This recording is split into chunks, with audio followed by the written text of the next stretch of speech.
কিরে কোথায় আমরা চলে এসেছি তো? আরে বাবা বৌরানী এখন কোথায় থাকতে পারে? পড়তে গেছে হয়তো। তুমি না ওখানে তো চলে আসার কথা। না এখনো আসেনি ঝিলমিল, চলে আসবে এখনই। তোমরা যাও ফ্রেশ হয়ে নাও, চলে আসবে। ঠিক আছে। দেখেছিস কি করছে বৃষ্টি? খেয়ে নে কিন্তু, তখন থেকে বলে যাচ্ছিস ও খাবেও না, ঘুমোতেও যাবে না। এরপরে যদি না খেয়ে তুই ঘুমোতে গেছিস না, খুব মার খাবি আমার কাছে। না না আচ্ছা আমি ছোট মাকে বলছি। ছোট মা বৌরানী কখন আসবে? আমার না খুব খিদে পেয়ে গেছে, ভালো লাগছে না। আমি একটা কথা বলি বৃষ্টি, মা ঠিক বলেছে। তোমার খিদে পেয়েছে, এখন না খেয়ে যদি ঘুমিয়ে পড়ো তাহলে মা খুব বকবে। যাও খেয়ে নাও। না বৌরানী না আসলে আমি কিছুতেই খাবো না। আর সারাদিন বৌরানীর সঙ্গে একবার কথাও হয়নি। বৌরানী না থাকলে আমার একটুও ভালো লাগে না। দেখেছে অবস্থা ছোট বৌদি, তুমি বুঝে দেখো এবার। খিদে পেয়েছে কিন্তু এদিকে বৌরানির জন্য নাকি ও জেগে বসে থাকবে। তুমি একবার একটা কাজ করো না, কনককে ফোন করে দেখো না কখন ফিরবে, ওরা এত রাত হয়ে গেল। দেখছি। সাত্তকি গেছে মনে হয় ওটাকে আনতে। এখন তো দেরি হবেই, বউয়ের প্রতি যা দরদ।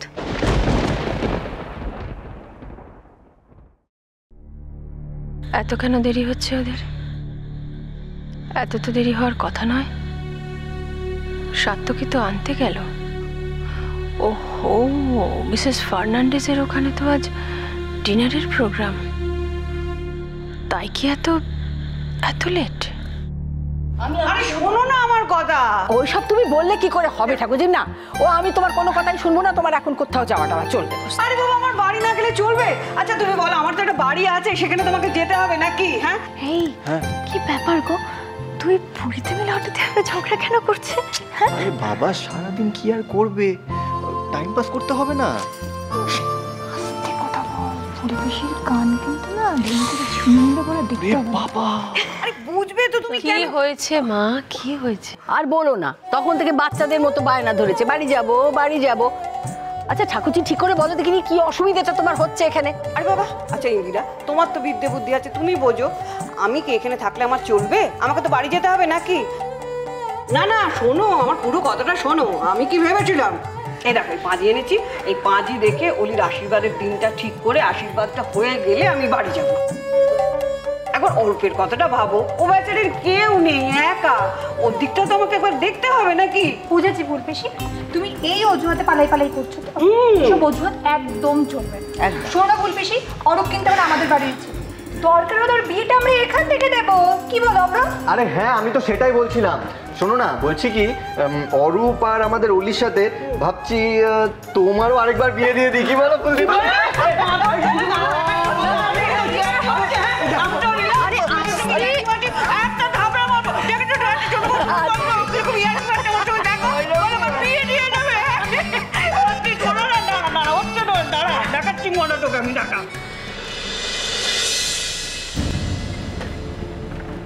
দিদিমণি আমাকে হট করে বললেন জনের সাথে নাচ করতে।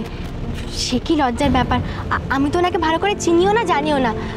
প্রথমে আমার খুব অস্বস্তি হচ্ছিল, তারপর মনকে শক্ত করলাম, ভাবলাম আমাকে তো সব কিছু শিখতেই হবে, স্মার্ট হতে হবে, তাহলে আর ভয় কিসের। আর জন খুব ভালো মানুষ। আপনি জানেন আমি ওনাকেও ভুল ইংরেজি বলেছিলাম, কিন্তু উনি আমার ইংরেজি শুনে একটু হাসেননি, বরং আমায় বলেছেন আমি যদি ওনাকে ভালো করে বাংলা শিখিয়ে দিতে পারি তাহলে উনি আমাকে ইংরেজি শিখতে হেল্প করবেন। দিদিমণি আমাকে বলেছিলেন যে শেখাবে, তার সঙ্গে যদি সম্পর্ক ভালো না হয় বা সে যদি ভালো বন্ধু হতে না পারে তাহলে শেখাটাও ভালো হয় না।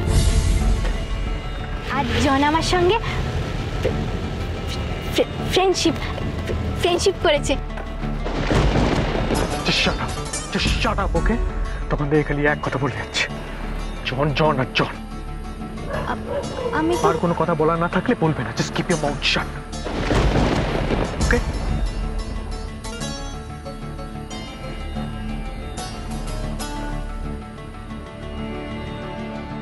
ও এরকম করলো কেন হঠাৎ? মন ভালো নেই নাকি আমি কিছু ভুল বলেছি বলেও রেগে গেছে? কিন্তু আমি কি করব? আর কি করলে ও খুশি হবে?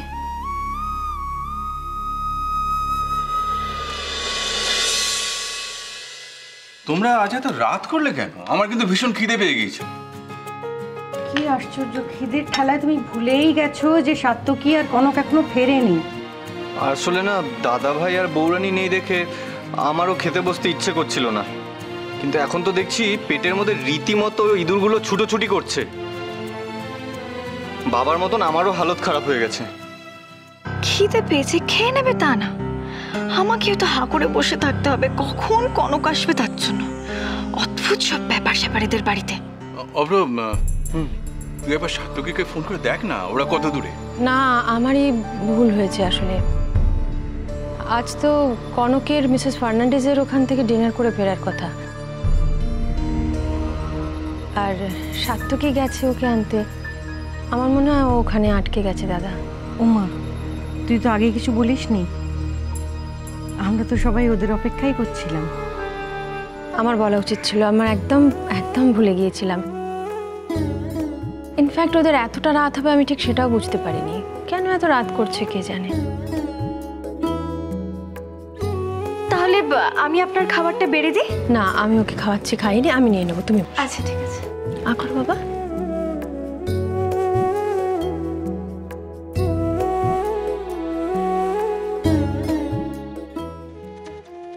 যাক, ওনার হুকুম হয়েছে, এবার কিছু মুখে তোলা যাবে।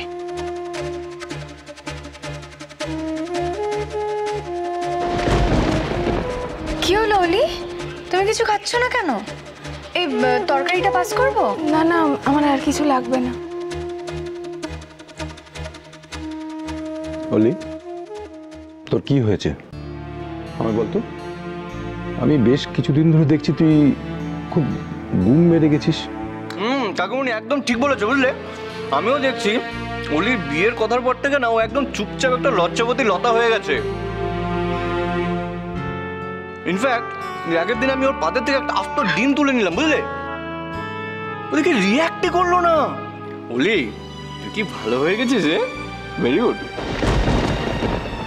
অব্র, সব ব্যাপারে ঠাট্টা করিস না তো। আমি কদিন ধরেই দেখছি অলি অদ্ভুত রকমের চুপচাপ হয়ে গেছে। নিখিল, তুই ওকে জিজ্ঞেস করে ভালোই করেছিস, নইলে আমি ওকে নিয়ে বসতাম। আচ্ছা অলি, কি হয়েছে তোর? বল না মা, কি সমস্যা তোর? অলি দেখ, এখানে আমরা যারা আছি সবাই তোর নিজের লোক। তুই মন খুলে বলতে পারিস তোর কি হয়েছে। তোর সমস্যাটা আমাদের জানা, না হলে আমরা বুঝবো কি করে? বাবা,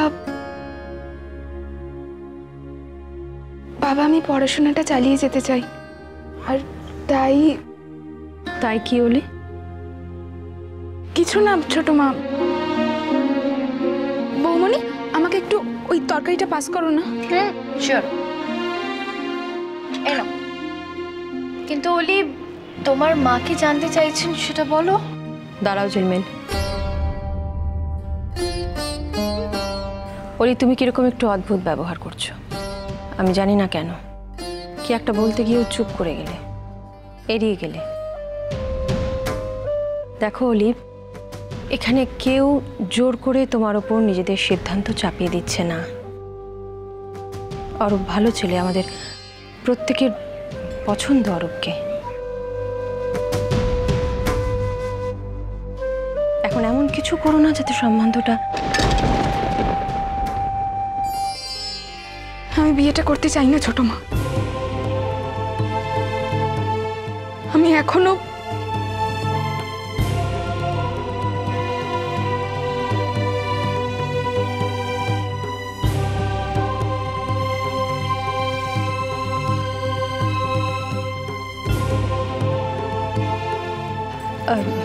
দাদা আপনারা খান, আমি একটু আসছি, খাওয়া।